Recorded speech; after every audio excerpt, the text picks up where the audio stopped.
ప్రతి ఛానల్స్ సిగ్గు శరం లేకుండా వీళ్ళకి ఆ పాస్టర్ని తీసుకురావటం, ఇటు పక్క నుంచి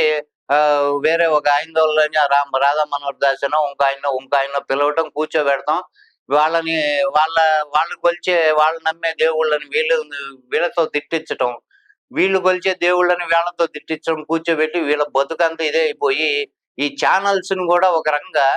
ఈ ఇంత ఉద్రిక్తతకి దారి తీయటానికి ఈ ఉదంతాన్ని బేస్ చేసుకొని దీని చుట్టూత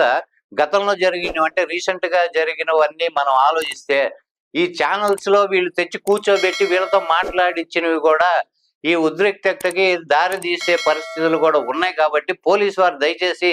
ఈ ఛానల్స్ వాళ్ళందరినీ పిలిచి, ప్రముఖమైన ఛానల్స్ అందరినీ, మీరు ఇటువంటి డిబేట్లు ఇవి పెట్టి వాడిని వీడిని తిట్టించడం ఇవి మానుకోకపోతే కేసులు బుక్ చేస్తామని ఒక వార్నింగ్ ఇస్తే బాగుంటుంది. అంటే భావవేగ ప్రకటన స్వేచ్ఛ ఉంది కదా అని రెండు మతాల మధ్య, రెండు కులాల మధ్య, వర్గాల మధ్య గొడవలు పెట్టే విధంగా వీళ్ళు డిబేట్లు పెట్టడము, తిట్టించటం, వాడిని విమర్శించటం, వీడిని విమర్శించటం, చేయించటం, కూర్చోబెట్టి వేరే పని పాట లేకుండా దేశానికో ప్రజలకో